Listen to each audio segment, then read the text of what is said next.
And I'm back. Right. The next part was how Gordon was called so many different titles, like Sergeant and stuff. Now I get it. Because I've seen that in Batman Begins this every day. Now I understand. Gordon has been titled has got various titles. Starting from Police Sergeant, then he was appointed as Lieutenant at the end of the first film. This film he still remains Lieutenant until Loeb's death and then the Joker's defeat in the car chase. He was appointed as Loeb's replacement as a commissioner, and from which he still is. And I don't know if he kind of retired commissioner at the end of the third film though. Or not.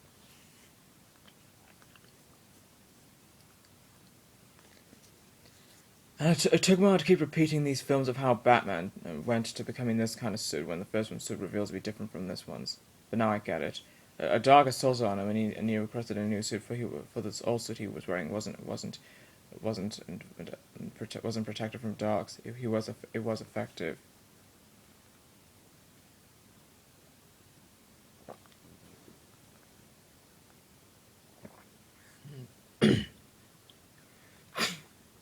Because I've seen this film much as I did with Batman Begins, and I did not know there was a possibility called actress replacement. First Rachel that I saw was Maggie Gyllenhaal's in the crash party scene when the Joker walks up to her. You know the fundraiser scene where the Joker says as they are tonight's entertainment scene, and Batman shows up fighting him, and especially where he throws Rachel out the window, that kind of thing.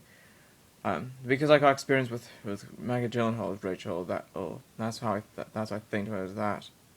But I've seen Batman Begins in this many times. Now I know. Now I can experience this. No matter the actors are different, they're still obviously the same character.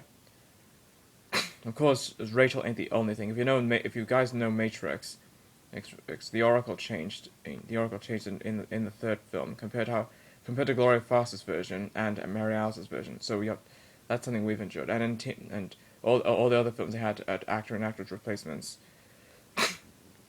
Especially in the Hero Factory, how Eric Christian also played Furno from 2010 to 12. Josh Keaton replaced him in 2013 at Brain Attack. So we are stuck to endure these kind of ideas called actor and actress replacements. Of course, this one did have an explanation about that, as well as Matrix did. And the Joker explaining how he got these scars kind of makes sense to me when I watch the Why So Serious scene, because clowns don't have red mouth. No, a clown is known to have red mouths, and red it is also the same color for blood, and putting a blade in their mouths and then cutting it down to resemble a smile. It kind of makes sense because blood is coming out of it.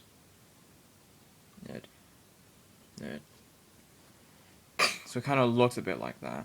Of course, he's wearing white makeup, so I don't know how he effectively got the red. If maybe after the cut, because of the cut, he decides put red makeup on to put red paint on to associate like smile makeup.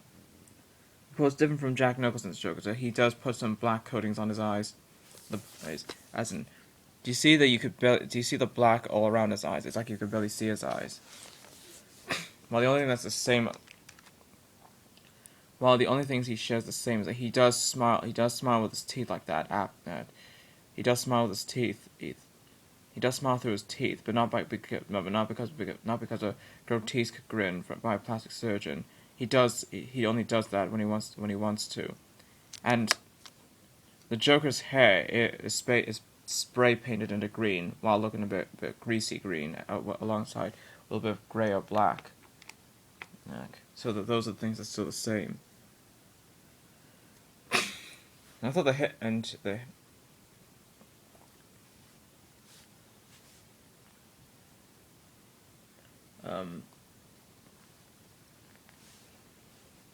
and because Rachel's place got blown up, that kind of freaked me out. Of how in most superhero films that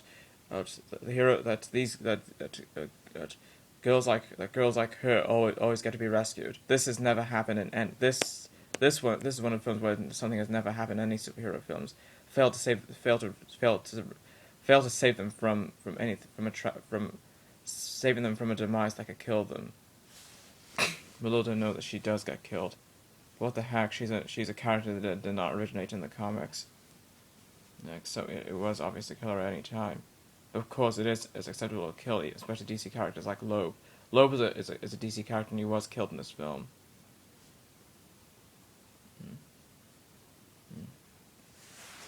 What I did pay attention to understand correctly is that the Joker threatened people if Batman refuses to unmask himself, he could kill millions of people, unless he surrenders. And speaking of which, when Dent bluffed he was Batman in the press conference, one thing I'm not so sure is that the police know he bluffed up to the people when he got sentenced to the convoy. They kind of look.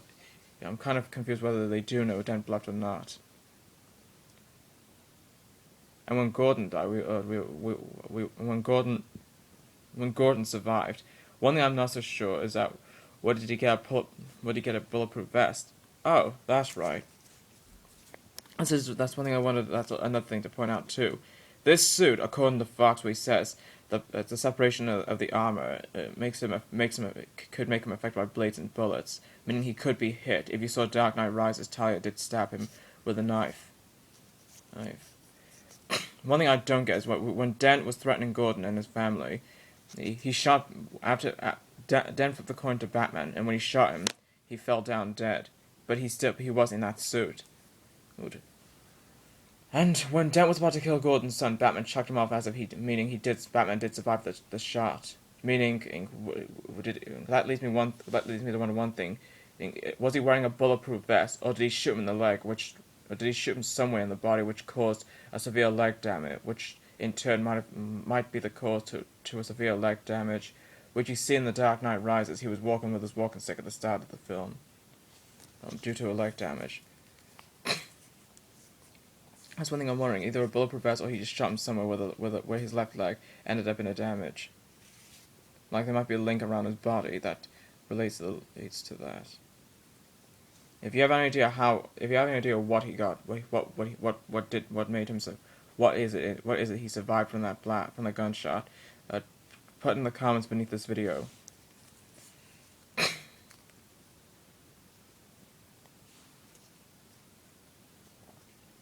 And speaking of which, the old suit was only seen like a few times technically. Technically, it's barely noticed to know the old suit, and know the transition to this suit.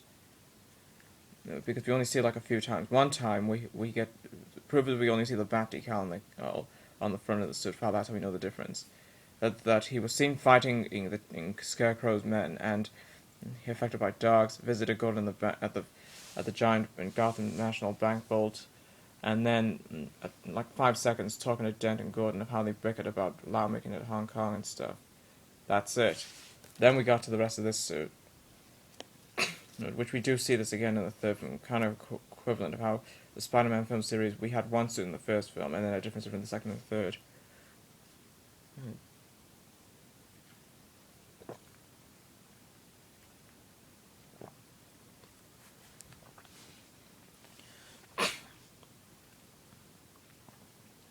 And the Tumbler was only seen a few times. One time where it's on an automatic driver, chasing the Chenchin and Scarecrow, and the Batman drives away to the Gotham National Bank. As in the bank that the Joker attacked in the beginning of the film.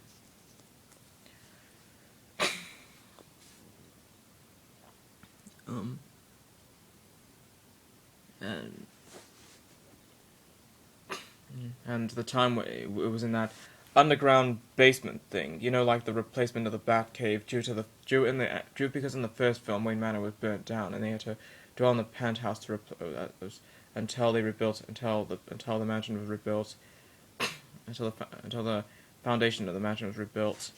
Well, that underground place is called the Wayne Enterprise Private Property.